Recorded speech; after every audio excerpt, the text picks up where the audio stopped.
Hello children, how are you all? Hope you are fine. So today we are going to start the first chapter of Social Science of Gujarat Board, that is Heritage of India.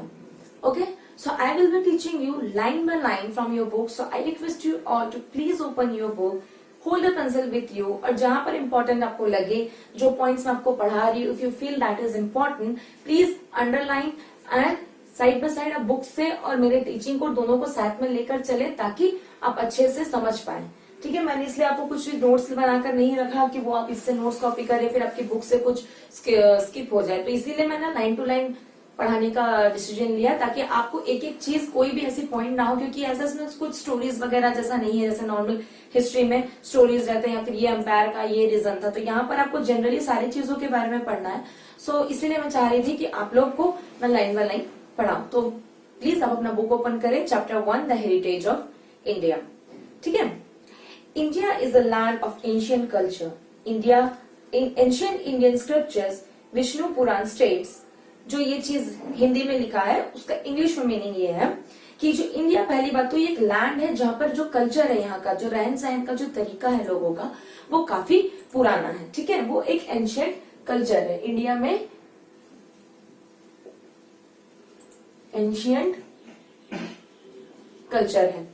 ठीक है, यहाँ पर ancient culture है। उस वक्त में culture में जो ट्रेडिशन चलाया जाता था, जो स्क्रिप्ट चले जाते थे, जो लैंग्वेज चली जाती थी, कैसे लोग रहते थे, कैसा उनका पहनावा था, ये सारी चीजों को भी हम हेरिटेज ऑफ इंडिया में पढ़ेंगे। ठीक है, जो ये हिंदी में लिखा है उसका मीनिंग ये है, it means India extends from Himalaya in north to Indian ocean in south. तो ये कह रहा है कि जो इंडिया है वो कहाँ से शुरू हुआ है और कहाँ तक खींचकर चला आ रहा है। इंडिया जो है वो नॉर्थ में हिमालय से शुरू हुआ है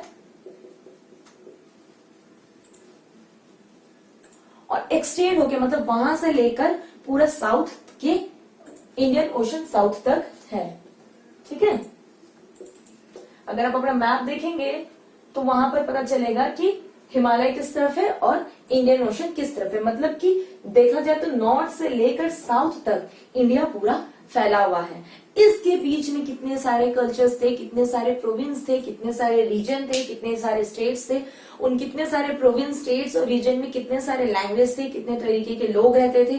कुछ लोग वहीं के नेटिव थे, मतलब वहीं के रहने वाले थे, कुछ लोग बाहर से आए थे। ये सारी चीजें, तो इंडिया जो है वो शुरू हुआ, कह सकते हैं कि हिमालय से लेकर स्टार्ट होकर वो इंडियन ओशन साउथ तक जाता है। ठीक है, it is said that new descendants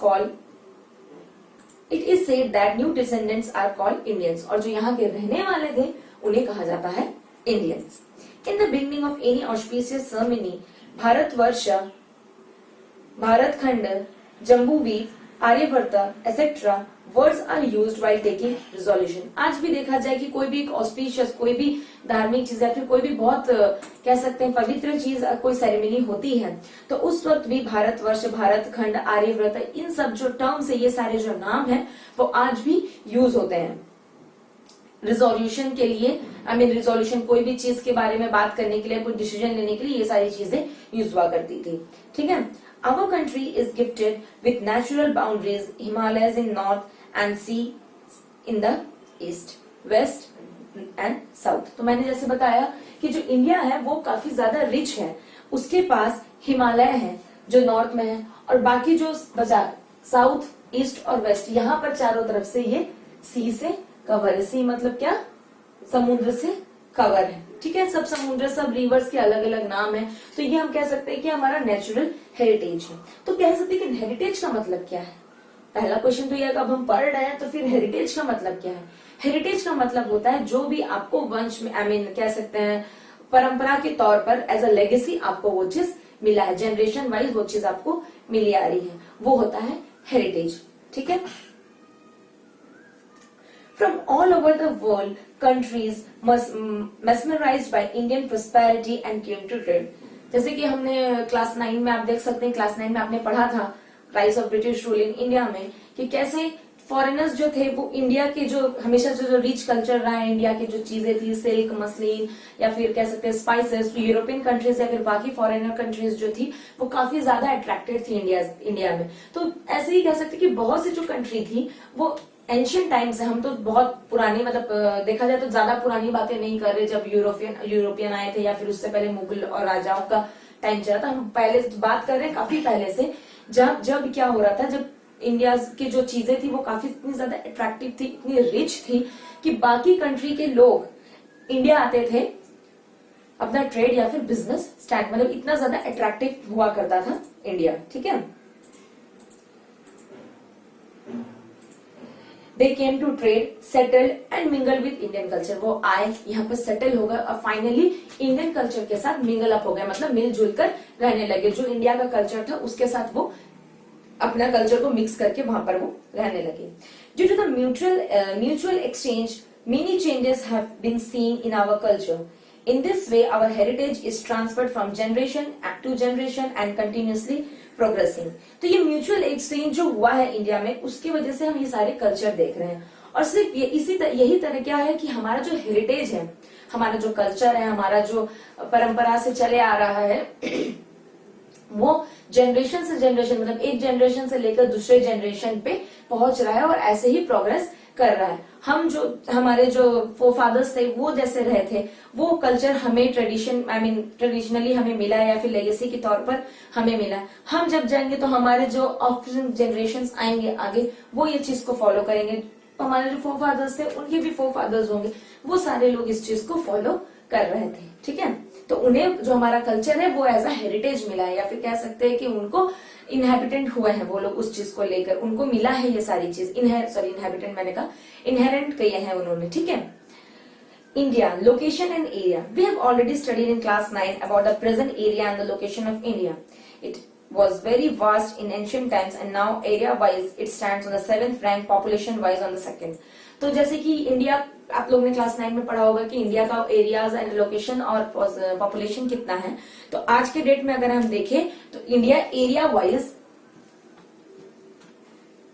India का पोजीशन है 7th rank. If we talk about population, या आप याद रखें हमेशा, it has 2nd rank. Okay,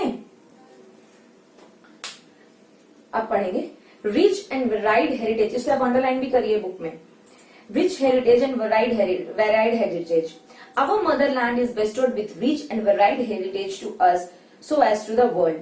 तो कह सकते हैं कि हमारा जो मदरलैंड है हमें बहुत से रिच और वेराइड, मतलब किस्म के, वेराइड मतलब होता है अलग अलग प्रकार के, बहुत से हेरिटेज हमें दिए हैं। Indian culture have been oriented and peace loving, have been trade oriented. Indian जो हेरिटेज था वो हमेशा से बिजनेस ओरिएंटेड भी रहा, साइड बाय साइड उसे पीस भी चाहिए था। Sat, chit and anand are realized from Indian culture. ये जो 3 वर्ड इसे अंडरलाइन करे, सत, चित और आनंद जो है वो भी इंडियन कल्चर से रियलाइज हुआ है थ्रू इंडियन कल्चर। इंडिया में थोड़ा इमोशंस को ज्यादा लिया जाता था, वही हमारा कह सकते हैं कि यूनिक क्वालिटी हुआ करता था उस वक्त। Beside this, Indian culture prospered with a mutual exchange of different cultures of other country which came to India and settled here. जो हमारे इंडिया का कल्चर था ऑलरेडी, जो हम पीस और ये सारी चीजों को जो इंडिया में चला आ रहा था, उसके साथ साथ जो फॉरेन कंट्रीज से जो लोग आए और हमारे पास सेटल होने लगे, उनका भी कल्चर को इंडिया ने अच्छे से अडॉप्ट किया और मिंगल होके एक कल्चर बनाया जो यहाँ पर सेटल होने आया था। उन्हें भी एलियनेटेड फील नहीं होना चाहिए। कह सकते हैं कि इंडिया के हाथ हमेशा ही खुली थी कि वो कोई भी आए और उनके पास आकर आराम से रह सकता है, सेटल हो सकता है। तो इंडिया के जो कल्चर था, उस कल्चर का एक क्वालिटी ये भी था कि वो एक्सेप्ट करते थे। उन्होंने अपनी बाहें हमेशा खोल, अपने दरवाजे हमेशा खोल कर रखे थे। ठीक है, people right from the beginning of Indus valley till today. जब हमारा फर्स्ट सिविलाइजेशन क्या था, व्हाट इज द फर्स्ट, ये भी आप अंडरलाइन करें, इंडस वैली सिविलाइजेशन जो था, या फिर हड़प्पन सिविलाइजेशन कह सकते हैं।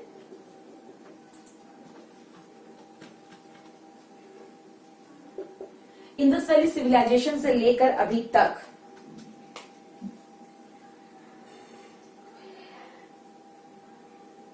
have made our country rich and wealthy with the intellectuality, ability, talent, skill. उस जमाने से लेकर कह सकते हैं अभी तक इंडिया ने या कह सकते हैं यहाँ के लोगों ने हमेशा ये प्रूव किया है they are best in their intelligence. वो इंटेलेक्चुअली भी स्ट्रांग थे, उनके स्किल्स मतलब कुछ काम करने का तरीका, उनमें कुछ बेस्ट चीज जो वो परफॉर्म कर सकते हैं, वो चीज, उनकी एबिलिटीज, ये सारी चीजें जो थी वो हमेशा से इंडिया को प्रूव किया कि इंडिया हमेशा से रिच रहा है और वेल्दी रहा है। इंडस वैली सिविलाइजेशन में जैसे पॉटरी मेकिंग अलग था, स्क्रिप्चर्स लिखते थे लोग, उनका ड्रेस सेंस अलग था, उनके तरीके अलग थे, उन्होंने क्या क्या चीज इन्वेंट किया था, जैसे एक था ना इन्वेंशन ऑफ व्हील वगैरह जो भी था। तो हम ये सारी चीजें जो थी वो शुरू हुई थी उस जमाने से और ऐसे धीरे धीरे करके वो बढ़ते गई। और इसी की वजह उस जमाने में एक व्हील का इन्वेंशन भी करना बहुत बड़ा चीज था। लोग पैदल चल के जाते थे। व्हील से क्या हुआ कि एक हम लोग को एक साधन मिला कि हमें जाना पड़ेगा। फिर व्हील कैसे, मतलब हमें पैदल चलना नहीं पड़ेगा। फिर व्हील के बाद और भी चीजें हुई, टायर्स आए, ऐसे करके मॉडिफाई होता गया। तो उस जमाने से लेकर अभी तक का बहुत सा मॉडिफिकेशन हुआ है, बहुत से चेंजेस आए हैं, जिसका ये एक कह सकते हैं एक एविडेंस है, एक एग्जांपल है कि इंडस वैली सिविलाइजेशन से लेकर आज तक इंडिया ने हमेशा प्रूव किया है कि ये हमेशा अपना कल्चर जो है इनका रिच है और काफी ज्यादा वेल्दी है। मैंने क्लास 9 के बच्चों को भी बताया कि इंडिया को सोने की चिड़िया कहा जाता था, जहां पर सारी चीजें अवेलेबल थी। अवेलेबल थी का मतलब है यहाँ पर कि यहाँ पर सारे रॉ मटेरियल्स प्रोवाइड होते थे या फिर होते थे, जिससे फॉरेन की जो कंट्रीज थी वो यहाँ पर आकर अपना ट्रेड या बिजनेस शुरू करने को एक फायदेमंद या फिर कह सकते हैं कि हाँ एक अच्छा रीजन मानने लगे कि एक अच्छा एरिया है जहां पर जाके आप बिजनेस कर सकते हो। ठीक है। Innumerable scholars, thinkers, artisans, sages, saints, scientists and historians have contributed to the growth and development of our culture.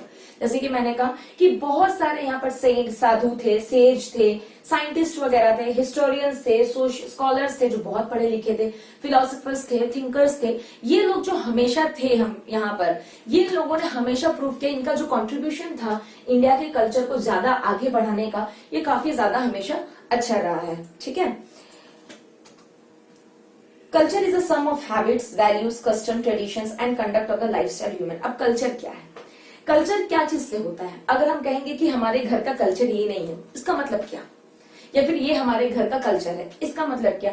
कि आप अपने घर के इंटायर एटमोस्फेयर के बारे में बात कर रहे हैं, आप अपने घर के खाने पीने के तरीके के बारे में बात कर रहे हैं, आप अपने घर के टाइम टेबल्स के बारे में बात कर रहे हैं, डिसिप्लिन के बारे में बात कर रहे हैं, ड्रेस सेंस के बारे में बात कर रहे हैं, मेंटालिटी के बारे में बात कर रहे हैं, एजुकेशन के बारे में बात कर रहे हैं। तो ये क्या हुआ? ये सारे मिलकर एक कल्चर बनता है। तो हम तो अभी एक छोटे कह सकते हैं कि एज अ छोटा पैमाना में लेकर बात कर रहे हैं, तो हम अपने घर के बारे में बात कर रहे हैं। तो जनरली अगर हम इंडिया के कल्चर के बारे में बात करें तो India is rich in its cultural attitude. We know that India में बहुत से रिलीजन है, बहुत से कास्ट है, लैंग्वेज है, खाने का है, स्टेबल फूड्स जो इतने जगह के हैं। हम क्या देख सकते हैं कि हर स्टेट में हर डिस्ट्रिक्ट के अंदर फिर रीजन, सब जगह में अलग अलग देखा जाए तो खाने स्टेबल फूड्स है। यहाँ पर फूड काफी ज्यादा अलग है, हर वैरायटी में एक एक चीज फेमस है। ऐसे तो सारी कंट्रीज में भी है, ऐसा नहीं कि सिर्फ इंडिया में है। लेकिन हम अभी बात करें कि इंडिया का जो कल्चर है हमेशा से एक रिच रहा है। उनके पास, हमारे पास लैंग्वेज है। ठीक है, मुझे अभी एग्जैक्टली काउंट याद नहीं आ रहा, बट जहां तक मेरा ख्याल है 114 languages is spoken all over the India. 114 अगर बड़े छोटे जनरली जो लैंग्वेज हम जानते हैं उनके बारे में नाम, और उसके अलावा जो डायलेक्ट जो एक एरिया में लोग एक लैंग्वेज अडॉप्ट करके वो बात करने लग जाते हैं। तो मुझे एग्जैक्टली काउंट याद नहीं है, लेकिन अप्रोक्सीमेटली उतना ही होगा। 114 languages are spoken in all over the India, ऐसा मैंने कहीं पर पढ़ा था। तो भी मुझे अप्रोक्सीमेटली इतना नहीं पता, जैसे कि हमारे पास स्टेट जितने हैं, हम स्टेट के हिसाब से लैंग्वेज जो काउंट करते हैं वैसा नहीं है। काफी ज्यादा लैंग्वेजेस हमारे इंडिया में है लोगों के पास। ठीक है। Now meaning of culture. Culture means the way of life. Culture मतलब कि लाइफ कैसा होता है, स्टैंडर्ड ऑफ लिविंग क्या है, आपके खाने पीने का तरीका क्या है, आपकी डिसिप्लिन क्या है, आपके मोरल वैल्यूज क्या है, आपके सोशल वैल्यूज क्या है, ये सारे जो होते हैं उन्हें कहते हैं culture, which is known as the way of life. So what is culture here? Way of life. अब आप रिलेट करिए कि इंडिया का एक एंशिएंट कल्चर है, मतलब कि इंडिया एक एंशिएंट कल्चर में पाया जाता है, विच मीन्स कि इंडिया की जो वे ऑफ लाइफ है वो काफी ज्यादा पुराने तरीके से ही स्टार्ट हुए हैं। मतलब कैसे इंडिया में लोग रहने लगे थे, जब ज्योग्राफिकल डिवीजन हुआ था वर्ल्ड का, तो इंडिया में जो लोग थे उन्होंने क्या कल्चर अडॉप्ट किया था, वो कैसे किस कल्चर में वो रह रहे थे। ठीक है।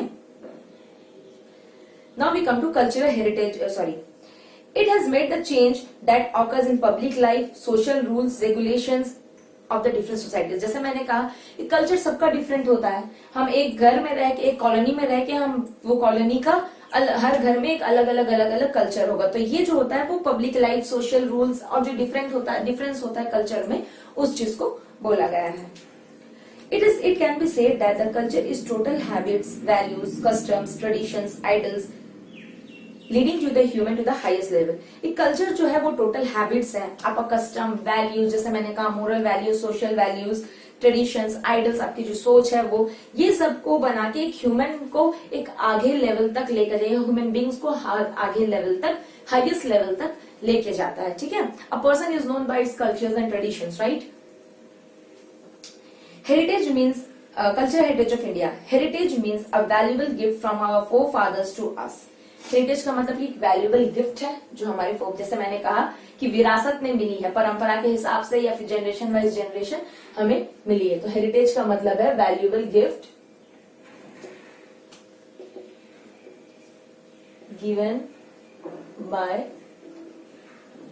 forefathers. Please underline this line. Okay, heritage means valuable gift from our forefathers. Indian history is 1000 years old. हम कह सकते हैं कि हजारों साल पहले इंडियन हिस्ट्री चालू हुआ था। अगर हम हिस्ट्री ही पढ़ना चाहेंगे तो इसका कोई अंत नहीं होगा, क्योंकि जब इंडिया चालू हुआ था कई हिस्ट्री का तो कोई नाम ही नहीं है, क्योंकि उस वक्त कोई लिखने वाला नहीं था, उस वक्त इंटेलिजेंस ही नहीं थी। तो जहां से हमें पता चला, हम जो हमारे स्कॉलर्स के या फिर हिस्टोरियंस कह सकते हैं, वो पुराने से कहीं ना कहीं से इंफॉर्मेशन कलेक्ट करके एक हिस्ट्री बनाए हैं, आई मीन लिखे हैं, ताकि लोगों को भी पता चले कि उनका ओरिजिन एक्चुअल में क्या है। ठीक है, we say in our school place, I love my country and I am proud of its rich and varied heritage. In this context, heritage is a precious gift from our mother land to the whole world about mysteries of human life. इसी context में अगर हम बात करें तो जो हमारा heritage है वो हमारा प्रेशियस गिफ्ट है, वैल्यूएबल गिफ्ट है, गिवन बाय आवर फोरफादर्स। ठीक है, अभी ये जो हम बात कर रहे हैं कि जो ये प्रेशियस गिफ्ट है जो हमारी मदर लैंड ने दिया है टू द होल वर्ल्ड, सभी को जो कल्चरल हेरिटेज है वो मदर लैंड ने दिया है, सारे कंट्रीज को उनका कल्चर के हिसाब से। About the mysteries of human, mysteries मतलब रहस्य ह्यूमन लाइफ का। ठीक है, we divide our heritage into 2 division. अब हम अपने हेरिटेज को 2 डिविजन में डिवाइड करेंगे। ठीक है,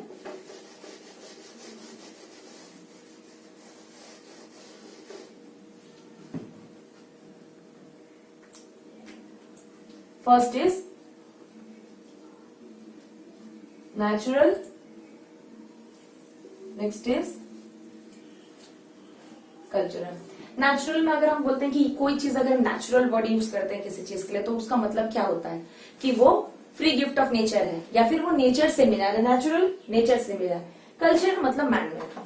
ठीक है, ये हम उसको एक सिंपल भाषा में कह सकते हैं, आसान भाषा में डिवाइड कर ले तो नेचुरल जो है, बात तो इंडिया की हो रही है, हेरिटेज तो इंडिया की ही है, वो एक नेचुरल है, एक कल्चर है।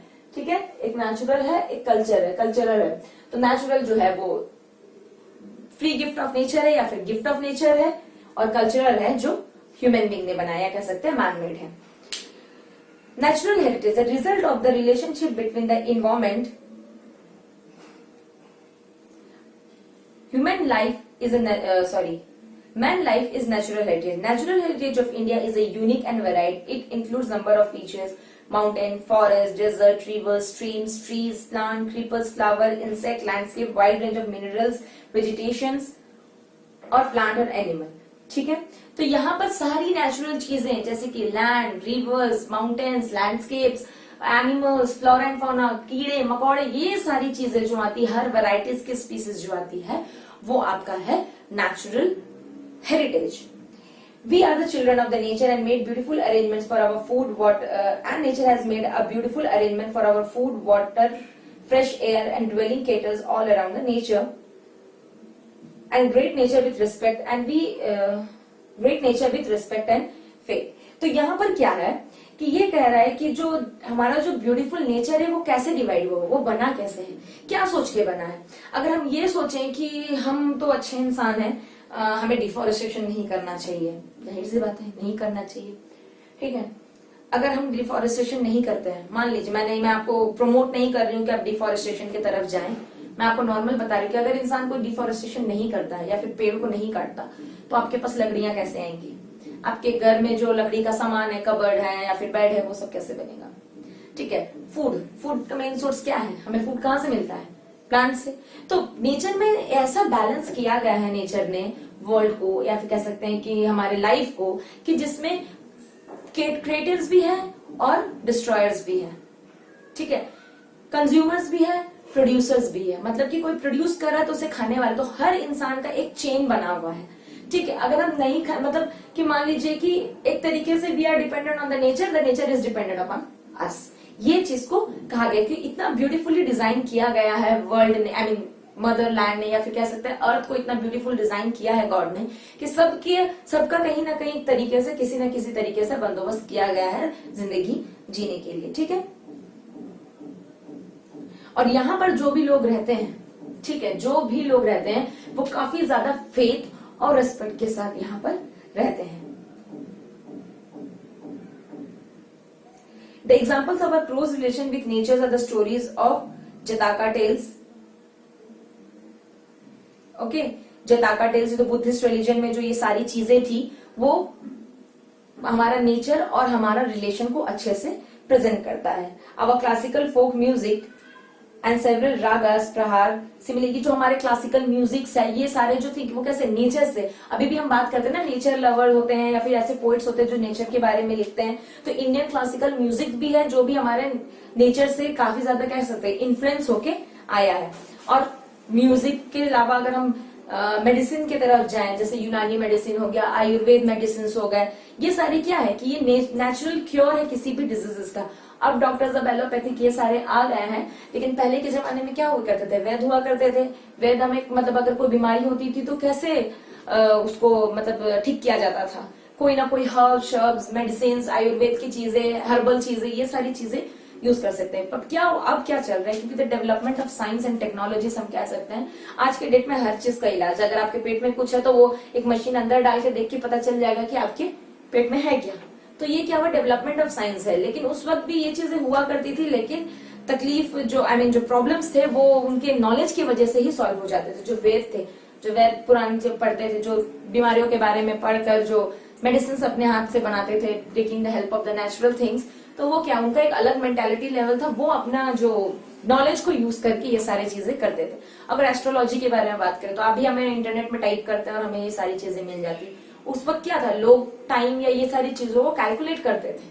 ठीक है। तो साइंटिफिक ट्रांसफॉर्मेशन की वजह से या फिर एडवांसमेंट ऑफ साइंस की वजह से ये सारी चीजें बहुत इजी दिखने लग गई है। उस जमाने में इसमें रियल मेहनत किया जाता था, जहां से ये सारी चीजों का ओरिजिन है। ठीक है। तो हम इसको एकदम अलग अलग करके पढ़ेंगे। Landscape, reverse, vegetation, wild life, ये सारी चीज के बारे में पढ़ेंगे, एलैबोरेट करके पढ़ेंगे कि लैंडस्केप में वो किस लैंडस्केप के बारे में बात करना चाह रहे हैं, रिवर्स में क्या क्या चीज को कहना चाह रहे हैं, वेजिटेशन में क्या कहना चाह रहे हैं, वाइल्ड लाइफ में क्या कहना चाह रहे हैं। तो ये सारी चीजें नेचुरल हेरिटेज के अंदर में आती है। ठीक है। तो अभी हम उसको पढ़ेंगे।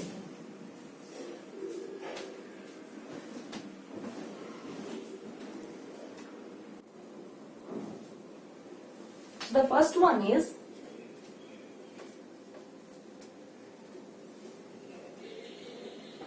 landscape. Okay. Beautiful landscape are generally formed due to the shapes of land. Example, the Himalayas is a landscape. Land form, जैसे लिथोस्फीयर कहते हैं ना, लैंड फॉर्म जो होता है वो क्या होता है? Land area of the earth. तो जो लिथोस्फीयर, जो लैंडस्केप है, उसे कहते हैं, जो beautiful landscape generally different shape of जो लैंड होता है उससे बनाया जाता है। तो हिमालय भी एक काइंड ऑफ रॉक फॉर्मेशन है। ठीक है। माउंटेन है, तो वो आपका हो गया एक लैंडस्केप का एग्जाम्पल।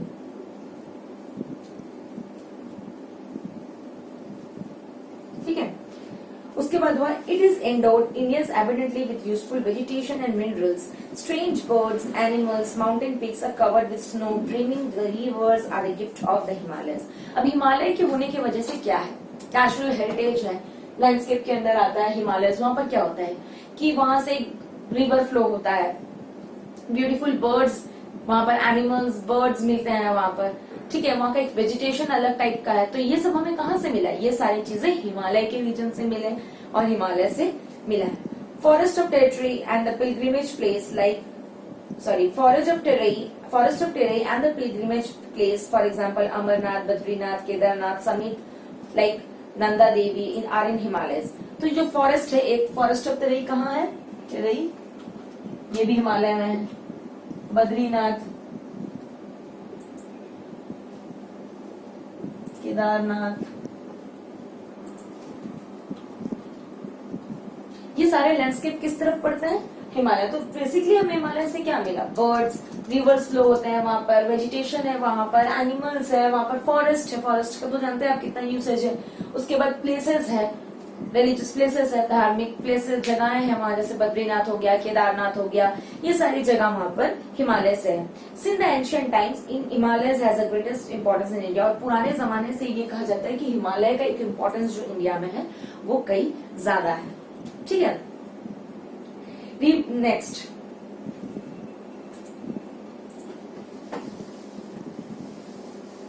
लैंडस्केप के बाद आता है रिवर्स. तो इसमें आपको ज्यादा नहीं, आपको इलैबोरेशन कुछ होगा. रिवर्स मतलब कौन कौन से रिवर्स जो है जो हमारे इंडिया में फ्लो करते हैं. ठीक है, हम उसके बारे में पढ़ेंगे. Rivers have been providing the natural ways since ancient times. Indian culture has flourished on the river bank of Indus and Ravi. हमारा जो इंडिया का जो एंशिएंट कल्चर है वो कहाँ पर स्टार्ट हुआ? ठीक है, bank of Ravi and Indus. Indus river और रवि जो है उसके बीच में जो है वो उस एरिया में हमारे इंडियन कल्चर जो है देखा जाए तो वहां पर फ्लोरिश, वहां से बढ़ना चालू हुआ. The reverse like Ganga, Yamuna, Saraswati, Indus like Narmada, Godavari and Krishna, ये सारे रिवर्स के नाम है जो इंडिया में फ्लोरिश होते हैं. Have profoundly influenced by the people of India. River are the source of drinking water, domestic use, irrigation, electricity and waterways. जैसे कि हर जगह में वाटर का क्या क्या यूसेज है, रिवर्स का भी वही यूज है जो हम यहाँ पर बात कर रहे हैं. ठीक है. Beside, man was dependent on the river to develop the industries of clay, utensil, plastering and building houses. और इसके अलावा भी मैन जो है उसने क्या चीज के लिए रिवर को यूज किया? क्ले का इंडस्ट्रीज के लिए, बिल्डिंग्स के लिए, बाकी चीजों का भी इस्तेमाल रिवर को यूज किया. River water has made human life beautiful and prosperous. अब ये देखें तो शायद क्लास 10 के हिसाब से ये सब आपको काफी एक ये लगे कि हम क्या पढ़ रहे हैं. ठीक है, कि हमारा ये सब चीज तो हमें मालूम है, बट ये सारी चीजें क्या है वो आपको क्या बताएं कि जो कल्चर ऑफ इंडिया है या फिर हेरिटेज ऑफ इंडिया है वो क्या क्या चीज में है, उसको एक कंप्लीटली एलाबोरेटिव वे में आपको बताया जा रहा है. कि क्या कि हम इतने डीपली सोच नहीं पाते हैं ये सारी चीजों को. तो फाइनली हमारे पास एक अपॉर्चुनिटी हमें मिली है कि हम ये सारी चीजों को अच्छे से सोच सके और डीपली सोच के एक्चुअली में इंडिया में कितनी सारी चीजें हैं जो हमने शायद कभी अपने नॉर्मल टाइम पे उसे क्या कह सकते हैं कि हमने उसे नॉर्मल टाइम में कभी रियलाइज नहीं किया. ठीक है. Landscape scenes at dawn and dusk are fascinating on the side of river. These are the sources of inspiration for artists and have enriched the lives of the people by developing aesthetic sense. Aesthetic sense मतलब कोई चीज जो है जो खूबसूरत दिख रहा है या फिर सजावट की चीजें कह सकते हैं. ठीक है. तो यहाँ पर क्या हुआ कि रिवर जो है डॉन और डस्क, सुबह भोर का वक्त और शाम को सूरज ढलने का वक्त, ये दोनों वक्त जो है वो रिवर साइड में अगर कोई देखे तो उसे बहुत अच्छा लगता है. तो ये जो सीन्स होते हैं, ये सीनरीज होती है, ये नेचर होते हैं, ये रिवर्स होते हैं, ये सारी चीजें जो है कई सारे पोइट्स को इंस्पिरेशन देती है कि कैसे वो अपनी पोइट्रीज लिखे या फिर इसका इस्तेमाल करे अपने पोइट्रीज पे. ठीक है. Next it comes to vegetation.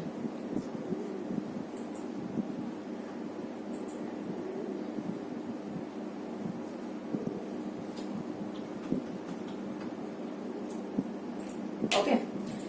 People of India are environment lover since ancient time. It is a proof their love and affection towards flowers and shrub and plants. India जो है शुरू से ही एक नेचर लवर रहा है. उनका जो प्यार है shrubs, herbs, trees, flowers, क्या इंडिया में क्या करते हैं हम पेड़ों को पूजते हैं. ठीक है. तो ये एक हमारा लव और रेस्पेक्ट है towards the nature, towards the mother earth. Human animals, birds, etc. dependent on trees for their food. हमें भी पता है ह्यूमन, एनिमल, सारे लोग जो हम सब कुछ है वो ट्रीज के ऊपर ही डिपेंडेंट करते हैं अपने फ्रूट्स और फूड के लिए. Banyan and peepal tree and basils are worship in India. जैसे मैंने बताया कि ट्रीज को यहाँ पर पूजते हैं, यहाँ पर वर्शिप किया जाता है. तो कौन कौन सी ट्रीज को यहाँ पूजा जाता है? वो है बनियान, पीपल और basil tree. Serial, pulses, oil seeds, plants, green fields, prosperous herbs, packed forests and medicinal plants have ultra enriched our life. तो यहाँ पर क्या कहा गया है कि ये सारे ultra enriched our life from the ancient time. तो ये सारी चीजें जो हैं, कोई भी प्लांट्स हो गए, medicinal plants, herbs, green fields, ये सारी चीजें जो है हमें एंशियंट टाइम से इंडिया में मिले और इसे हम काफी ज्यादा सराहते हैं, ठीक है। उसके बाद हरदे, अम्बाला, बैंद्रा, aloe vera, indraj, neem etcetera are the medicines and the flowers like rose, mogra, damaros, sunflowers, champa, jui, jasmine etc. have made the human life very beautiful, fragrant, healthy and prosperous. Medicine plants का यूसेज बताया गया है और बाकी flowers, जो कई flowers हम as a medicine भी यूज करते हैं, बाकी फ्लावर्स को एज अ कह सकते हैं कि लाइफ को ज्यादा फ्रेग्रेंस या फिर खुशबू से भर दिया गया है. All this things are written over here. Thus the social and the religious life of India is greatly influenced by the vegetation. तो सोशल और रिलीजियस लाइफ जो है, हम पूजा करते हैं और एक क्या है कि एक हमको एक सोसाइटी में रहने को इच्छा होती है. अगर हमारे सामने आसपास अच्छा नेचर है या फिर अच्छे प्लांट्स है, फ्लावर्स है, तो ये सारी क्या कि हमारे सोशल और रिलीजियस इंस्पिरेशन को पैदा करते हैं due to vegetation. Okay. Wild life. Next is wild life. ये सब आप अपने वर्ड्स में भी लिख सकते हैं. If you have understood what ever I have said, that much only is important. आप एक बार रीडिंग कर लेंगे तो आप इसको अपने वर्ड्स में भी आंसर कर सकते हैं. You don't have to see the book because ये सारी चीजें बहुत जनरल चीजें हैं. ठीक है. Next is wild life. Wild life में आ जाते हैं आपके प्लांट्स, एनिमल, वाइल्ड लाइफ में आ जाता है animal, birds, insects, micro organisms, ये सारी चीजें आपके आ जाते हैं जो इंडिया में फाउंड होता है. India is a true nature lover in ancient times, जो बताया गया आपको. It is a country where animal lover culture, tiger, lion, elephant, rhino, foxes, bear, deer, sambar, rabbit, python, snake, mongoose, lizard, preoccupying like such organisms are found in. ये सारे animals यहाँ पर देखने को मिलते हैं. Asian lion is the world are only found in the Gir forest of Gujarat. Gujarat state में सिर्फ एशियन लायन जो है वो सिर्फ पूरा ऑल ओवर द वर्ल्ड में सिर्फ यही पाए जाते हैं. ठीक है. Our religious belief has given the statues of god and goddesses vehicle to some of the wild animals. हमारे रिलीजियस बिलीफ के हिसाब से भी जो गॉड और गॉडेसेस के जो व्हीकल होते थे, व्हीकल मतलब जाने के लिए वाहन जो यूज करते हैं, वो एनिमल्स को ही बताया गया है.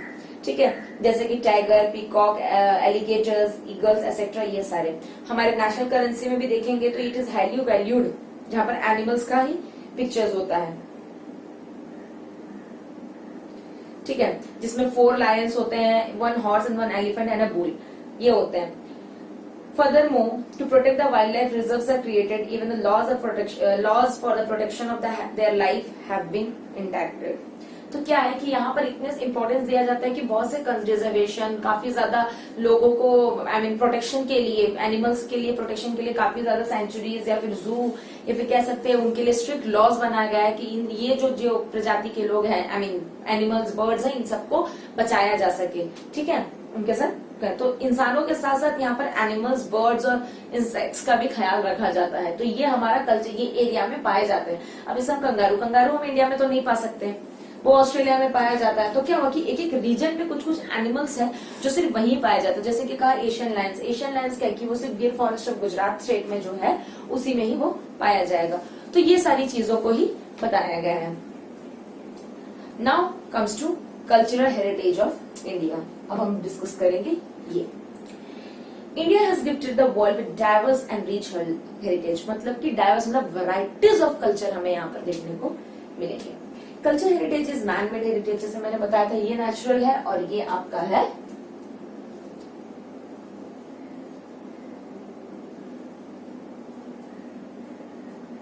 कल्चरल या फिर मैन मेड हेरिटेज.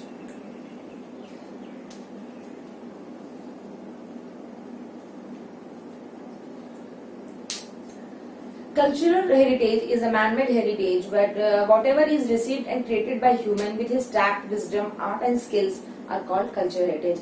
जो भी मिला है हमको, उसको ह्यूमन अपना नॉलेज, कल्चर, आर्ट, स्किल, ये सारी चीजों के साथ अगर कोई चीज को क्रिएट करता है तो वो कहलाता है कल्चरल हेरिटेज. अब मान लीजिए एक मॉन्यूमेंट है. ठीक है. एक हिस्टोरिकल मॉन्यूमेंट है. वो क्या था, हमारे पास रिसोर्सेस थे, रॉ मटेरियल थे, बट उसको आर्ट और अपने स्किल्स और अपनी ताकत, अपनी हुनर के साथ बनाने का जिम्मेदारी किसने लिया? एक ह्यूमन ने लिया, एक इंसान ने लिया. तो वो हो जाता है कल्चर हेरिटेज। तो अभी वो मॉन्यूमेंट एक हिस्टोरिकल मॉन्यूमेंट हमारे कल्चरल हेरिटेज में काउंट हो जाता है। तो ये सारी चीजों को यहाँ पर इसने बोला है। Starting from Aryans, Kashyap, Kushans, Huns, Persian, Turks, Arabs, Mughal, Britishers, French etcetera, caste and tribes have come to India. ये सारे लोग जो जिनके मैंने नाम लिए, ये एक कबीला कह सकते हैं, ट्राइब या फिर कास्ट, इतने लोग, इस कास्ट के लोग आए हैं इंडिया में। ठीक है। Indian culture have from the exchange between all Indian culture from the exchange between all this have become rich. Indian culture के साथ इन्होंने अपने थॉट्स, विचार, स्किल्स, आर्ट को एक्सचेंज किया एंड फाइनली इंडियन कल्चर को इतना रिच और प्रॉस्पेरस बनाया। The people of India from pre historic period, pre historic period में पीपल जो है वो काफी ज्यादा कंट्रीब्यूट किए। ठीक है। किस चीज को? To the people of the world, जो बाकी लोगों को किए। कि इंडिया के लोग जो थे हिस्ट्री के पहले से ही देखा जाए तो काफी ज्यादा वर्ल्ड के लोगों को उन्होंने हेल्प किया, कंट्रीब्यूट किया। जो वर्ल्ड, जो आज हमारा वर्ल्ड कल्चर कह सकते हैं, उसमें एक इंडिया का भी अच्छा खासा कंट्रीब्यूशन था और है भी। The art of architecture and sculptures of are of 5000 years old. The remains of Indus Valley civilization is the evidence of this. देखा जाए तो 5000 साल पहले से कोई स्कल्पचर्स और आर्ट, ये सारी चीजों को आज तक प्रिजर्व करके रखा गया है। उस वक्त भी ये सारी चीजें हो रही थी और जो इंडस वैली सिविलाइजेशन में जो जो डेवलपमेंट हुए थे वो है, जो आज भी है, वो उसका एविडेंस है कि कितना ज्यादा रिच कल्चर था इंडिया में। ठीक है। On seeing the remains figure of god and goddesses, humans, animals, and several toys as well as sculptures, are bearded man and the statue of dancer, one feel self-esteem and pride in our own culture heritage. जब हम figures देखते हैं God and goddesses के, humans के, animals के, कुछ toys हैं, ठीक है, कोई ऐसे स्कल्पचर है, बियर्डेड मतलब दाढ़ी वाले आदमी, जो आपकी बुक में भी दिया हुआ है, आई मीन साइड में देखिए picture number 1.1, bearded man sculpture. ठीक है। ये सब चीज को देख के ऐसा लगता है कि एक अंदर से प्राउड फील करने की बात आती है कि ये सारी चीजें हमारी इंडिया में हुई है। देखा जाए तो ये सारी चीजें हमारी इंडिया में बनी है। ऐसे अपने कंट्रीज को लेके सभी लोग वैसे ही एक्साइटेड रहते हैं, लेकिन अभी हम इंडिया के बारे में बात कर रहे हैं तो आप देखेंगे कि कुछ कुछ ऐसे मॉन्यूमेंट्स है जो आज के डेट में उस हिसाब से कोई बना नहीं सकता। ठीक है। अगर हम मुगल के टाइम के जो मॉन्यूमेंट्स देखेंगे तो वो स्ट्रक्चर उस वक्त का ऐसा ही था कि इससे अच्छा इजीली पता लग जाएगा कि हाँ ये मुगल डायनेस्टी में जब था तब किसी ने बनाया होगा। या फिर आप ऐसे कोई स्कल्पचर देखे कि हाँ ठीक है ये बुद्धिस्ट लोग जो फॉलो कर रहे थे, बुद्धिज्म फॉलो कर रहे थे, उन्होंने कभी किया होगा। फिर कुछ ऐसे स्कल्पचर्स देखेंगे, कुछ अजीब किस्म की जो चीजें हैं जो पहले बनी हुई थी, जो उस वक्त आर्ट एंड आर्किटेक्चर को जितने ज्यादा लोग एनकरेज करते थे, अभी के जमाने में वो चीज नहीं पाया जाएगा। तो ये इंडियन हिस्ट्री से ही देखा गया है कि इंडिया जो है वो काफी ज्यादा, हमेशा ही देखा जाए तो अपने आप को हमेशा आगे रखा है और आर्ट और आर्किटेक्चर में। ठीक है।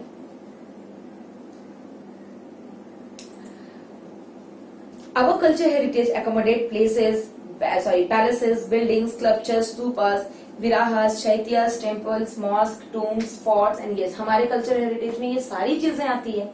ठीक है। Even the historical places of our freedom movement like Sabarmati Ashram, Dandi, Bardoloi, Wardha, Shanti Niketan, Delhi, ये सब भी चीजें हम देखा जाए तो हमारे हेरिटेज के ही अंदर आती है। Can also be considered as a part of our cultural heritage. Beside language, scripts, beside मतलब इसके अलावा भी लैंग्वेज, स्क्रिप्ट, लैंग्वेज माने भाषा, स्क्रिप्ट मतलब writing style, discovery of zero, who has discovered zero, Aryabhatta. ठीक है। Mathematics, calendar, astronomy, iron, literature, religion, Yudhishthir, chariot, political science, geology, botany, vastushastra, religion, republic, judiciary, legislation, environmental protection are, ये सब भी India की ही discoveries में आते हैं। तो देखा जाए तो इंडिया के लोग कितने ज्यादा इंटेलेक्चुअली दे वर सो स्ट्रॉन्ग कि उन्होंने ये सारी चीजों को डिस्कवर किया। ठीक है। वास्तुशास्त्र, ठीक है, एस्ट्रोनॉमी जो भविष्यवाणी करते हैं, वो सारी चीजें देखा जाए तो जीरो जिसके बिना मैथ्स है ही नहीं, वो किसने किया? आर्यभट्ट। वो कहाँ के थे? वो इंडिया के थे। तो ये सारी चीजें हो रही थी। Cultural heritage of Gujarat. अब आते हैं हम अपने स्टेट के बारे में बात करने, Gujarat. The places having the culture legendary archaeological importance are Lothal and Rangpur, Dholavira, Rojdi, Srinagar मतलब और Srinath Nagar etc. The places of the pilgrimage are the victory of Vadnagar stone, inscription of King Ashoka at Junagadh, Sun Temple of Modhera, Gate of Champaner, Rudramahalaya of Siddhpur, Mansar lake of Viramgam, Jama Masjid of Ahmedabad, Jhulta Minara, Sidi Saiyyed निजली, temple of Hathee Singh, शाह सत्र lake of Patan, Rajmahal of Vadodara, tomb of Mohammad Khan, Parsi ivory of Navsari are worth seeing places. आपको अच्छे से पता है, शायद ऐसे नाम को आप प्रोनाउंस भी नहीं कर पा रही हूँ, यू नो इट वेल कि गुजरात में कितने सारी चीजें अलग अलग एरिया में है जो देखने लायक है। यहाँ पर जो बाहर से लोग आते हैं, जो गुजरात टूरिज्म के अंदर आता है, लोग आते हैं, ये सारी चीजों को देखते हैं। ठीक है, places having the religious importance is Dwarkadish temple of Dwarka, Shraddhapeeth of Jagadguru Shankaracharya, Somnath temple of Jyotirlinga, Ambaji North Gujarat, Bahuchurchji, Shyamal ji temple, ऐसे एक्सेट्रा। इतने सारे टेम्पल जो रिलीजियस बिलीफ भी है, ये सारे टेम्पल्स जो हैं कि गॉड के ऊपर है, या फिर कह सकते हैं कि ये मानने वाले लोग जो हैं, जो इतने दूर से आते हैं और ये गुजरात में आके ये टूरिज्म के अंदर आता है। आजकल लोग क्या किया, हिस्टोरिकल चीजों को देखना को टूरिज्म के ही अंदर ले आए हैं कि दूर से लोग आएंगे, बाहर से लोग आएंगे, उसके ऊपर स्टडी करेंगे, वो देखेंगे, ये सारी चीजें ही देखते हैं। जैसे हम मुंबई में जाते हैं तो क्या गेटवे ऑफ इंडिया देखते हैं, दिल्ली में इंडिया गेट, ऐसे कर करके सारी जगह पे कुछ ना कुछ रिच इन कल्चर हेरिटेज है। मुंबई, दिल्ली, कोलकाता में तो काफी ज्यादा है, जो पुराने जमाने से ही है, जो कल्चरल हेरिटेज के हिसाब से ही देखा जाता है। ठीक है, well known religious social tourism oriented place in Gujarat are Polo forest. जैसे मैंने कहा कि टूरिस्ट प्लेस के लिए ये सारी जगह, यहाँ पर काइट फेस्टिवल, कंकेरिया कार्निवल, तानारीरी फेस्टिवल, ये सारी चीजें जो है गुजरात में काफी ज्यादा मानी जाती है। तो इनको भी एक कल्चरल और कह सकते हैं कल्चरल हेरिटेज के अंडर ही लाया गया। मेरे हिसाब से गुजरात के बारे में आपको याद करने में बिल्कुल भी सुविधा प्रॉब्लम नहीं होने वाली, बाकी चीजों को थोड़ा दिमाग में रखना जरूरी है। ठीक है, फेयर्स ऑफ गुजरात एक इंडिया में बहुत कह सकते हैं उत्साह से मनाया जाने वाला एक फेयर को भी लोग फेस्टिवल के जैसा सेलिब्रेट करते हैं। ठीक है, ऑल ओवर इंडिया में ये चीज है। तो यहाँ पर कुछ नाम है गुजरात के फेयर्स की, ये सब चीज को आप लर्न बाय हार्ट करेंगे, अच्छे से रीडिंग करेंगे, शॉर्ट क्वेश्चंस इसमें से आ सकते हैं। ठीक है,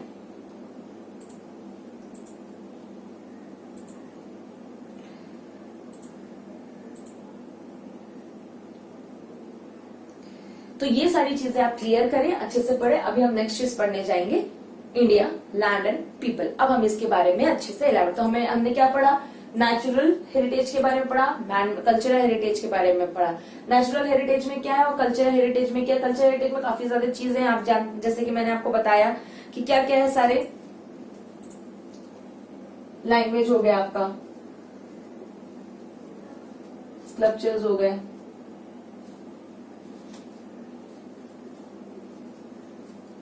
पेंटिंग्स,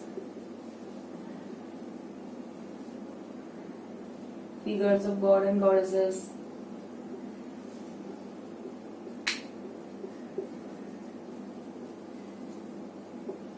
ठीक है। बाकी भी चीजें कह सकते हैं, discovery of zero,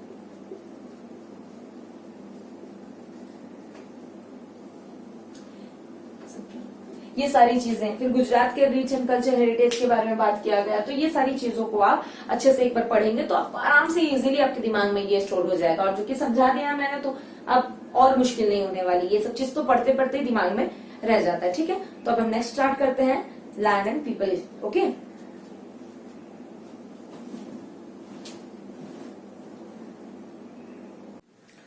so now we are going to discuss about India, its land and its people. जो लोग वहां रहते हैं और वहां की जमीन के बारे में डिस्कस करेंगे।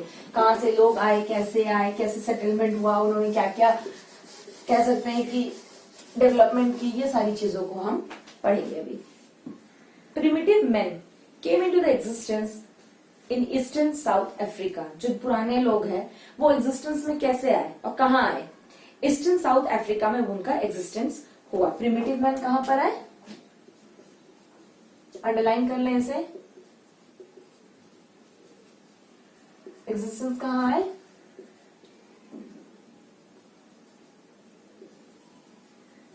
Eastern south Africa.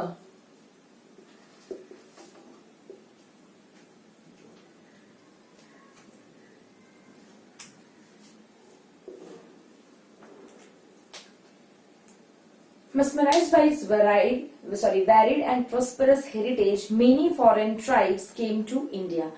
इंडिया को जैसे मैंने कहा कि यहाँ के जो रिच कल्चर हेरिटेज या फिर कह सकते हैं कि इनके इंडिया के अंदर जो क्वालिटीज थी उसको देखकर काफी फॉरेनर ट्रेडर्स बिजनेस के नाम पर इंडिया में आए.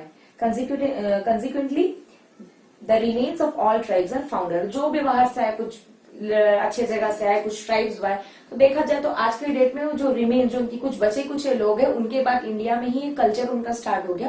वो सारे ट्राइब्स जो कबीले के लोग थे वो आके इंडिया में सेटल हो गए. ठीक है. The Dravidians were considered to be the most ancient people of India. Who are considered to be the most ancient people? The Dravidians. DRAVIDIANS. Please underline this. ठीक है. Who is the most primitive या फिर ancient people of India? Dravidians. इसके बारे में आपको short notes भी आ सकते हैं. ठीक है. तो what are points I am discussing here, you please understand it carefully, listen it to carefully and understand it so that you will be able to write the answers of your own. But the modern researcher of linguistics and anthropology have proved them that even before the Dravidians, 6 more tribes came and settled in India. Let us explore more about them. जैसे कि लोग जानते हैं कि द्राविडियंस जो थे वो सबसे पुराने थे इंडिया में, लेकिन जो एंथ्रोपोलॉजिशियन जो सोशियोलॉजी करते हैं, anthropology is a part of the sociology, एक अलग से स्टडी होता है इसका. और लिंग्विस्टिक्स जो होते हैं जो लैंग्वेज के ऊपर स्टडी करते हैं, उन्होंने बोला कि द्राविडियंस के आने से पहले ही 6 मोर ट्राइब्स, जो 6 ट्राइब्स और थे जो इंडिया में आए थे. इनसे पहले 6 मोर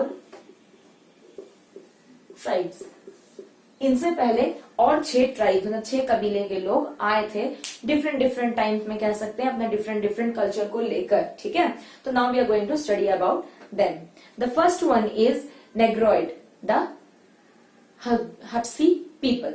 नेग्रोइड का मतलब है the Habshi people. Some historian believe that negrito और negroes are the most ancient inhabitants of India. तो फर्स्ट क्या है? 6 में पहला क्या है?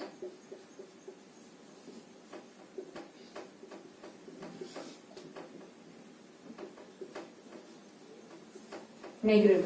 ये जो कहते हैं हिस्टोरिकन्स बिलीव करते हैं कि ये सबसे एंशिएंट पीपल हैं इंडिया के. ठीक है. ये सबसे एंशिएंट ट्राइब है. ठीक है. They have come from Africa via Balochistan to India. They have come from Africa. हम जनरली देखते हैं ना नेग्रोस बोलते हैं, जो अभी भी हमें कुछ लोग मिलते हैं वैसे यहाँ पर देखने को. तो ये कहां से आए थे? अफ्रीका से इंडिया आए थे. They were black, having the height of 4 to 5 feet and curly hair. तो ये इनका डिस्क्रिप्शन में, they have come from Africa, black in color, height of 4 to 5 feet and curly hair. ये थे नेग्रोस. जो जनरली हम अभी भी देखते हैं कि नेग्रोस के हेयर कर्ली होते हैं. ठीक है. Then come Australoid. ऑस्ट्रोलॉइड जो होते हैं वो थे Nishad people.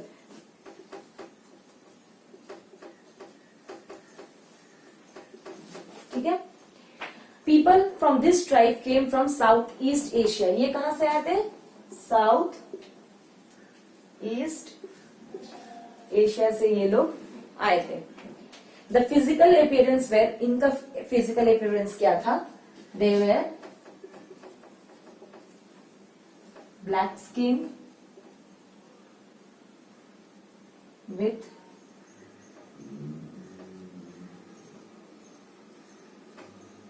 broad head, flat nose, short in height. ये सबको आप अंडरलाइन करें, एक्सेट्रा. ठीक है. ऑस्ट्रोलॉइड जो निषाद पीपल थे, they have come from south east Asia. They were black in color. उनका माथा चौड़ा था और नोज चिपटे हुए थे, हाइट छोटी थी और बाकी अलग अलग उनके और क्राइटेरियाज थे. ठीक है. The Aryans who came later to India call them Nishad. जो आर्यंस आए बाद में, जो आए इनके बाद ही आए, वो ये जो एस्ट्रोलॉइड लोग थे उन्हें ये आर्यंस ने नाम दिया Nishad. Okay. The origin of these tribes are like Kol and Munda, Khasi, the tribe of Assam, the tribe of Nicobar and the tribe of Myanmar have similarities to Australoid. ये जो लोग थे ये जनरली अभी हमारे पास ट्राइब देखने को मिलते हैं, कोल, मुंडा, ठीक है, जो ट्राइब ऑफ आसाम जो है, ट्राइब ऑफ निकोबार, म्यांमार में जो लोग हैं वो उनकी सिमिलैरिटीज इन लोगों से कई ज्यादा मिलती है, देखने में, अपीयरेंस में उनकी सिमिलैरिटीज इन लोगों से मिलती है. Their contribution in development of Indian culture and civilized is immense. और उनका जो contribution था इंडियन कल्चर में वो काफी ज्यादा civilized था और बहुत ज्यादा था. ठीक है. They made clay utensils, wore cotton cloth and knew many other skills. They had a great religious belief too. वो लोग clay का utensil बनाने सीखे, बताए, ठीक है, कॉटन क्लोथ्स पहनते थे और अदर स्किल्स भी उन्हें मालूम थी और उनका रिलीजन बिलीफ बहुत ज्यादा था. तो अगर ऑस्ट्रेलियंस के ऊपर आएगा तो आपके पास बहुत सारी चीजें हैं लिखने को. ठीक है. क्या क्या चीज होंगी कि वो लोग साउथ ईस्ट एशिया से आए थे, उनका फिजिकल अपीयरेंस होगा, उन्हें द्राविडियंस आर्यंस क्या कहते थे वो है, फिर वो जब आए तो क्या उनको वो कौन कौन से उनके जो अभी भी क्या कह सकते हैं उनके जो ब्रांचेस देखा जाए तो सिमिलैरिटीज कहाँ पर फाइंड होती है. म्यांमार के ट्राइब्स है उनसे होती है, म्यांमार के ट्राइब्स है उनसे होती है, और आसाम के जो ट्राइब्स हैं, निकोबार के जो ट्राइब्स हैं, कोल, मुंडा, ये सब की सिमिलैरिटीज ये लोग से मिलती है. ठीक है. और उनकी कंट्रीब्यूशन जो है वो बहुत ज्यादा है. वो लोग क्ले यूटेंसिल बनाते थे, वो लोग कॉटन क्लोथ्स पहनते थे और अदर स्किल्स, बाकी भी स्किल्स जानते थे. ठीक है. और वो लोग के पास रिलीजियस बिलीफ भी बहुत ज्यादा थे.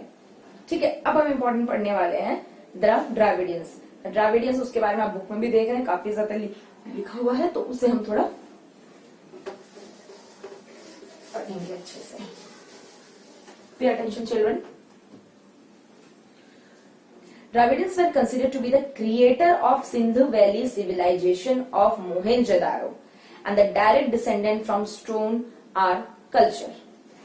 जो द्राविडियंस थे वो लोग जो थे वो क्रिएटर थे सिंध वैली सिविलाइजेशन के, जो मोहनजोदारो का जो कहते हैं ना, एक मूवी भी आई थी,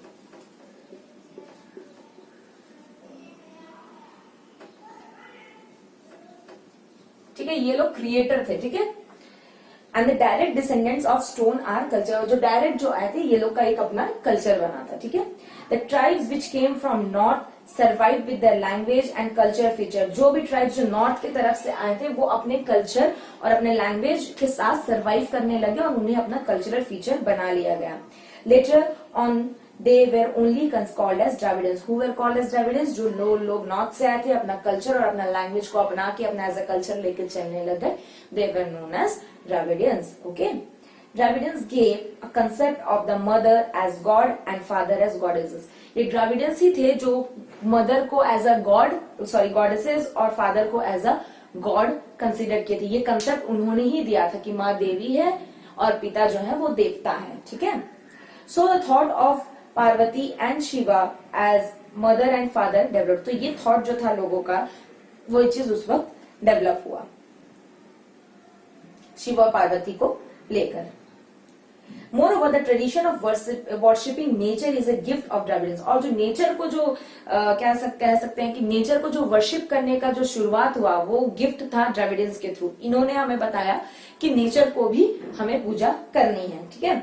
ये सारी चीजें. ट्रेडिशन ऑफ वर्शिपिंग धूप पता है ना हमें, deep, lamp, aarti are considered to be the gift of Dravidians. ये जो कंसेप्ट था, जो पूजा करने का जो तरीका था, धूप को पूजा करना है, दीप को, आरती को, ये सारी चीजों को, ये सब द्राविडियंस से ही आया. बिसाइड्स, इसके अलावा nature and animal worshipping etcetera. इसके अलावा भी नेचर और एनिमल, जो प्लांट्स को हम पूजा करते हैं, एनिमल्स में गाय को पूजा करते हैं, ठीक है, ये सारे जो होती है वो सब द्राविडियंस से ही आई है.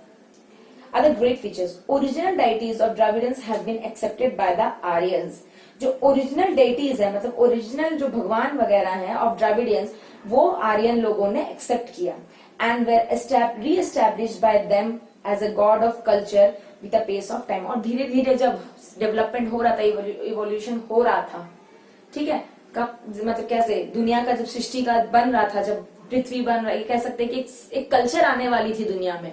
ठीक है. तो धीरे धीरे यही जो डाइटीज, जो गॉड्स वगैरह थे, इनको एक आर्यन ने एक्सेप्ट करके with the pace of time के साथ गॉड्स का नाम दिया गया उन्हें. ठीक है. वो गॉड्स कहा गया, गॉड ऑफ कल्चर, मतलब हर कल्चर के लिए गॉड, ऐसा करके उन्हें बताया गया. Under the tremendous influence of north, Aryan culture were deeply internationalized internalized by the Dravidians.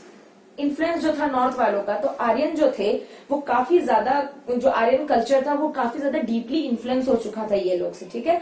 और ये जो द्रविडियंस है उनके जो कंसेप्ट थे वो सबको आर्यंस काफी ज्यादा फॉलो करने लगे। Under hence the intercaste marriage took place, और इसके साथ इंटरकास्ट मैरिज भी स्टार्ट होने लग गया। Dravidians had matriarchal system of family. Dravidians progressed a lot in different crafts, arts, building of boat and rafts, weaving, spinning, dyeing। और जो Dravidians थे, इंटरकास्ट मैरिज चालू हो गया उस वक्त। इंटरकास्ट मतलब क्या कि Dravidians सिर्फ Dravidians शादी नहीं कर रहे थे, वो और भी जो ट्राइब्स वगैरह थे उनसे भी शादियां हो रही थी, और उनमें और भी काफी ज्यादा स्किल्स था, वो काफी ज्यादा अच्छे स्किल्ड लेबर थे कह सकते हैं। वो बोट, वीविंग, स्पिनिंग, ये सारी चीजें भी वो ही लाए। Due the dominance of Aryan, जब आर्यन तो काफी ज्यादा पावरफुल थे, they shifted to south India and settle there. और जितने द्रविडियंस थे वो साउथ इंडिया में जाके फिर सेटल हो गए, वहीं पर रहने लगे।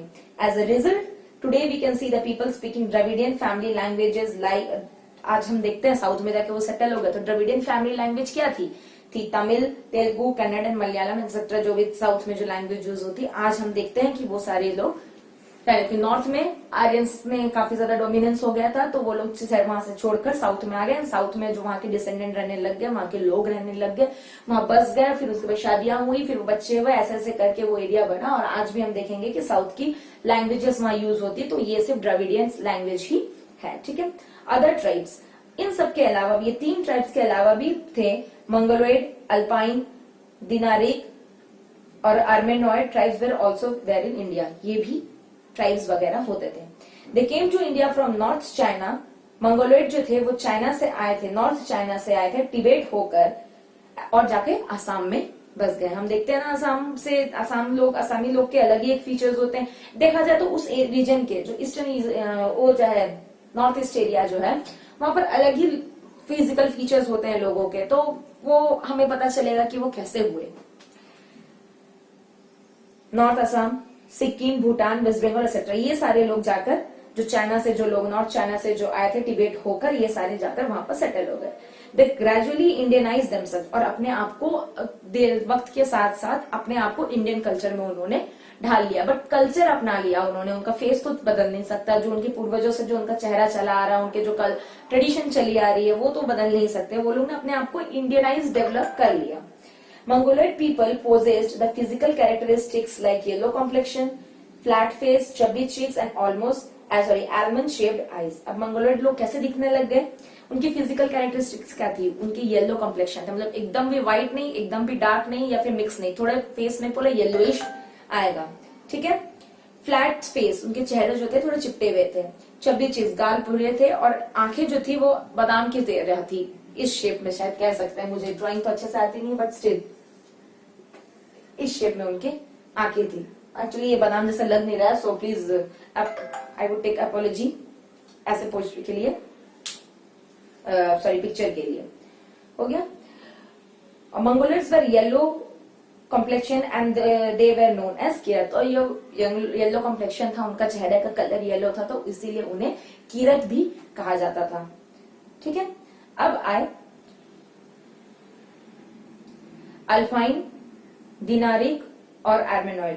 People migrated from Central Asia. ये जो पीपल थे ये लोग सेंट्रल एशिया से माइग्रेट होकर इंडिया में है।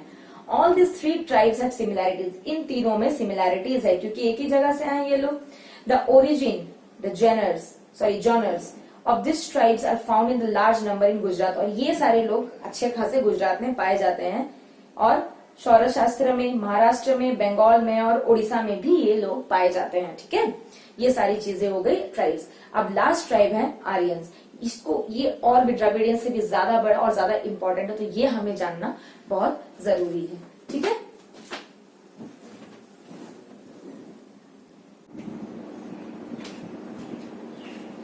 अब हम पढ़ेंगे आर्यंस के बारे में। The Nordic Aryans were called the creators of Aryan civilization in India. जो नॉर्डिक आर्यंस थे उन्हें आर्यन सिविलाइजेशन का क्रिएटर कहा गया। हिंदूज जो थे उन्हें जनरली आर्यंस कहा जाता था, ठीक है। और एंशियंट टाइम में जो जहां वो लोग ज्यादा, सबसे ज्यादा उनके लोग रहते थे, पॉपुलेशन था, उसे कहते थे आर्यव्रता, ठीक है। As 7 river flowing over there the region was named as Sapta Sindhu. और जो 7 रिवर्स इस एरिया से रीजन से फ्लो करते थे, इसीलिए इस रीजन का नाम रख दिया गया था Sapta Sindhu. In ancient time the first Aryan population was concentrated in the north west. पहले जब आए सबसे पहले वो नॉर्थ वेस्ट में आए थे। The area of Aryavarta was extended up to Mithila in the east and in south it spread through up to Vindhyachal during the post Vedic period. और आर्यव्रता का कैसे रीजन कैसे बढ़ने लगे, लोग वहां गए, सेटल होने लग गए, वहां पर रहने लग गए, वहां की कल्चर अडॉप्ट कर लिया, अपने कल्चर वहां दे दिए, तो ऐसे एक्सटेंड होने लग गया। सो नॉर्थ वेस्ट से वो क्या हुआ, वो निकल कर आर्यव्रता कैसे हुआ, फिर वो बिहार इस तरफ गया और साउथ के तरफ में भी उन्होंने अपना कह सकते हैं कि अपना एक कल्चर वहां पर बनाया, वहां पर जाके वो सेटल होने लग गए।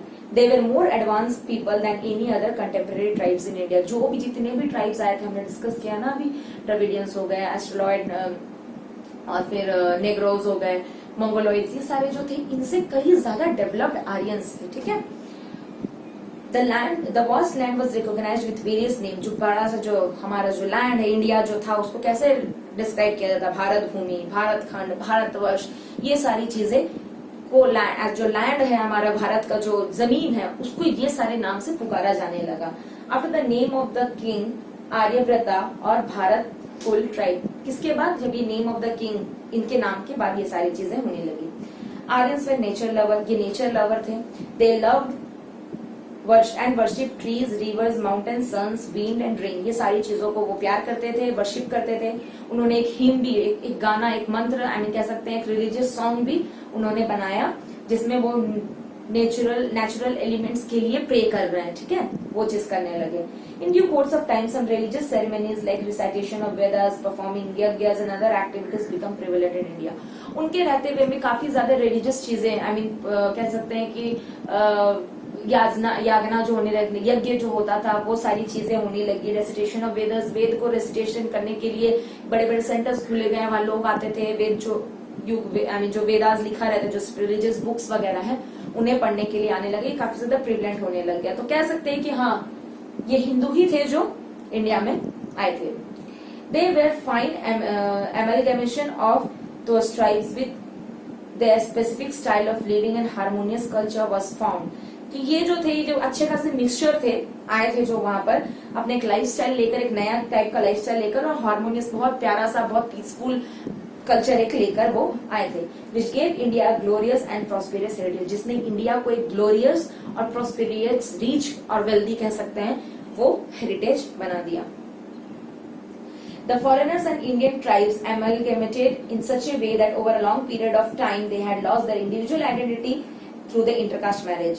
और क्या फॉरेनर्स जो बाहर से आए थे और इंडियंस जो थे, उन्होंने इतने ज्यादा मिंगल हो गए कि उन्होंने अपनी आइडेंटिटी खो दी, क्योंकि उन्होंने इंटरकास्ट मैरिज कर लिया। इंटरकास्ट मैरिज होने के बाद क्या कि दो कल्चर एक साथ मिल जा रहे, तो ऐसे ही नहीं, फिर जितने जनरेशन, मतलब उसके बाद जो बच्चे होने लगे, फिर उसके बाद ये सारी चीजें फॉलो की, अपनी आइडेंटिटी खो के उन्होंने इंटरकास्ट मैरिज किया, और फिर पता नहीं एक नई चीज वहां पर आने लगी।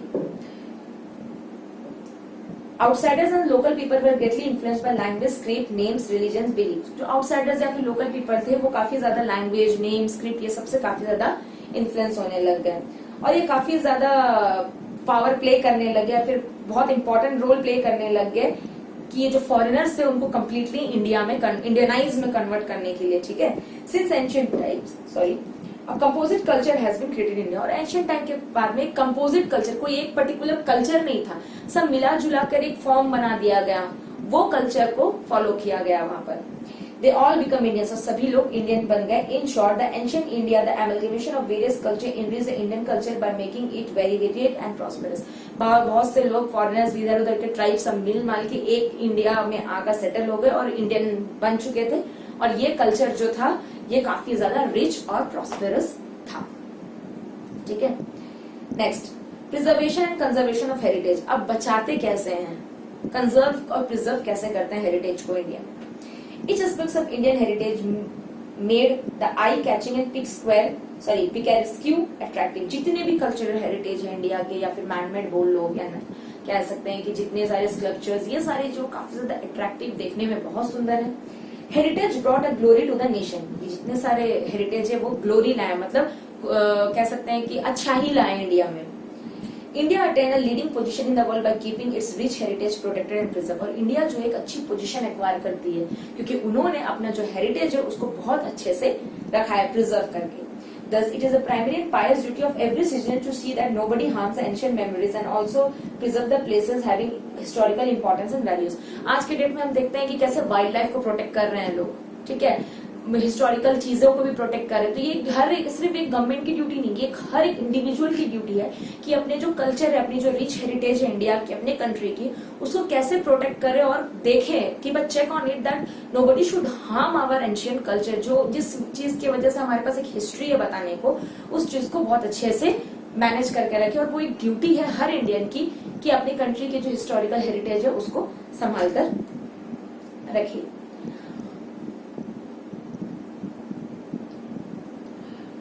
In our constitution, the fundamental duties an Indian citizen mentioned in Article 51A, in that 6, 7 and 9 describe the following duties of preservation of cultural rights. आप fundamental rights पढ़ेंगे तो उसमें कहीं पर दिखा कि cultural heritage को आपको कैसे preserve करना है। They are given below. To understand the importance of our harmonious culture, prosperity and preserve it. अपने harmonious culture और heritage को पता करें और उसको preserve करना है। Maintain all forests, tanks, rivers, ponds, wild animals, birds, along with maintaining the natural environment to show the compassion of all living creatures.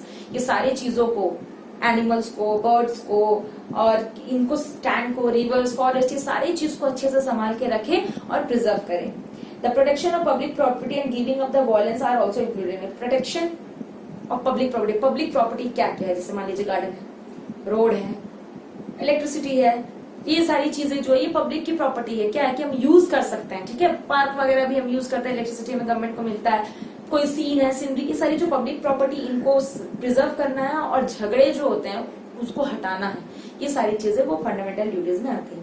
Thus, nature had created a beautiful landscape and we should maintain it with purity, sanity and beauty. Nature जो है वो काफी ज्यादा सुंदर है, बहुत अच्छे से बनाया गया है, बहुत सुंदर है, बहुत सारी चीजें हमें मिली है नेचर से, तो ये हमारी ड्यूटी बनती है कि हमें उसे प्रिजर्व करना चाहिए।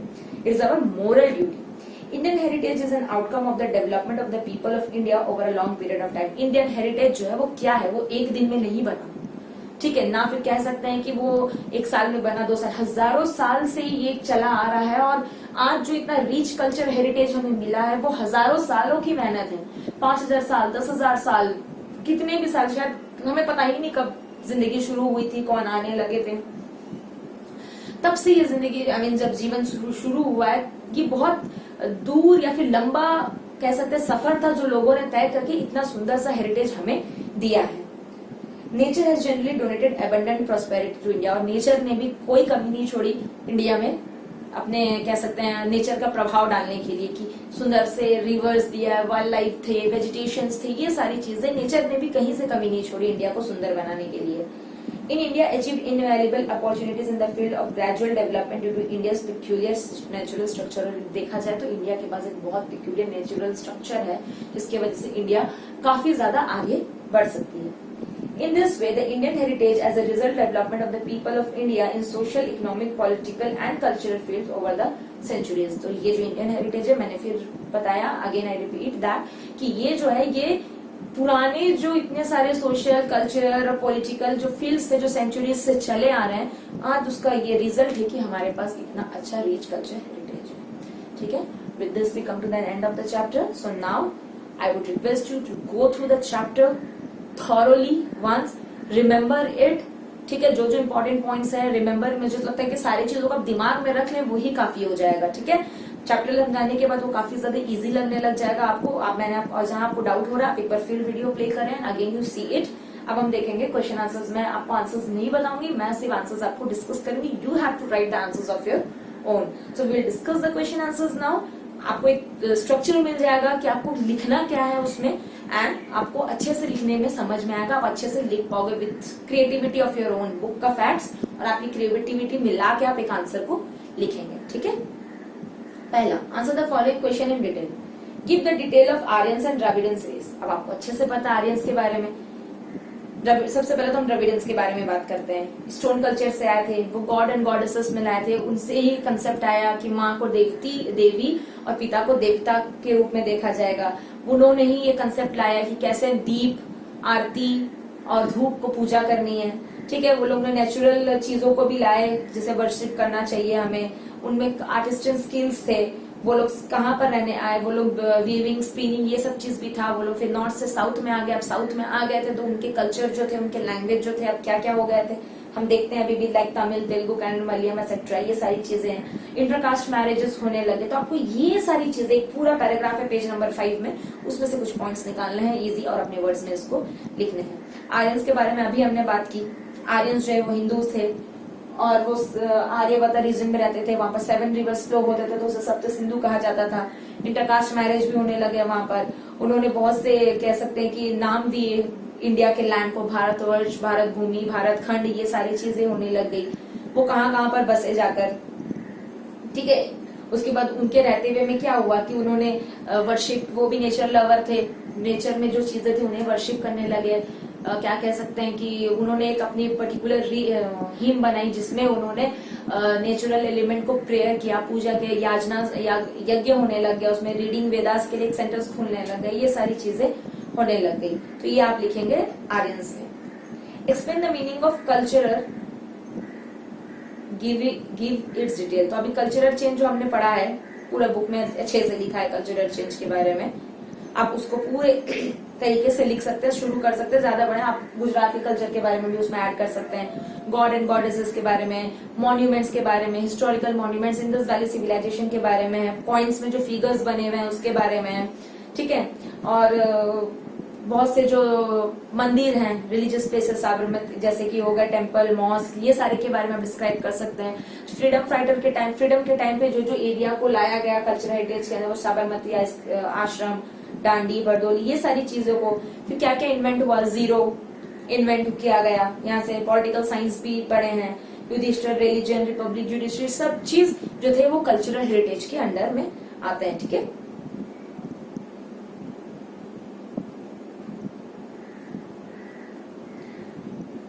कल्चरल हेरिटेज ऑफ गुजरात, इसमें आप गुजरात के सारे प्लेसेस के बारे में आप लिखेंगे जो टूरिज्म के अंदर आता है, जो धार्मिक स्थान है उनके बारे में भी आप लिखेंगे, ये सारी चीजें गुजरात के बारे में आप लिखेंगे। और यहाँ पर वही सब चीज को बताया गया। फेयर के बारे में लिखेंगे, 4-5 फेयर्स का एग्जांपल आप देंगे गुजरात के टूरिज्म प्लेसेस के बारे में, ठीक है। Next, explain our constitutional duties and preservation of conservation heritage. यहाँ पर 3 पॉइंट है, पेज नंबर 6 में आप लिखेंगे, to understand the importance of our harmonious culture, prosperity, ठीक है, maintain the forest, tanks, ponds and wild animals and birds. ये सारे चैप्टर जो आप क्वेश्चन आंसर्स है, आपको बुक में डायरेक्टली आप जैसे चैप्टर खोलोगे आपको सामने में ये सारे आंसर्स दिखने लगेंगे। इसके आंसर पेज नंबर 6 में है। Explain the meaning of natural heritage and state what does it comprise of. Natural heritage है आपका river, landscape, wild life, vegetation, उसके अंदर में क्या क्या आता है वो लिखेंगे। रिवर्स के अंदर में सारे रिवर्स के नाम आते हैं। वेजिटेशन में क्या क्या आता है, शर्ब्स, हर्ब, मेडिसिनल प्लांट्स, और कह सकते हैं कि खूब फ्लावर्स वगैरह, ये सारी वेजिटेशन में आते हैं। वाइल्ड लाइफ में एशियन लायन के बारे में आप लिखेंगे। नंबर ऑफ एनिमल्स जो उसमें डिस्क्राइब किए गए हैं वो सारे आप लिखेंगे। इंसेक्ट्स, बर्ड्स, ये सारे के बारे में लिखेंगे। उसके बाद क्या हुआ, रिवर, लैंडस्केप के बारे में, माउंटेन ऑफ हिमालयस के बारे में लिखेंगे, वहां पर क्या क्या प्लेसेस है, कैसे बर्ड्स है वहां पर, ये सारी चीजें वहां लिखे, तो उसको आप डिटेल में आराम से उसको लिख सकते हैं, ठीक है। Right about the cultural heritage of India. Again the same question is repeated. Cultural heritage of India के बारे में आप अच्छे से बता सकते हैं जितनी चीजें आप लोगों ने पढ़ी हैं, starting from the India and people, वो सारी चीजों को, पीपल एंड लैंड, वो भी आप ऐड कर सकते हैं उसमें। आप फिर कल्चरल हेरिटेज ऑफ गुजरात को भी ऐड कर सकते हैं। कल्चरल हेरिटेज ऑफ इंडिया में Indus valley civilisation, discovery of zero, ये सारी चीजों को भी आप ऐड करके एक आंसर बना के लिखिएगा। Next, short answers. What is the other name of Aryans? What is the other name by which Aryans were called? बताएं आर्यंस को क्या कहा जाता था, उनका अदर नेम क्या था। Hindu were also called Aryans.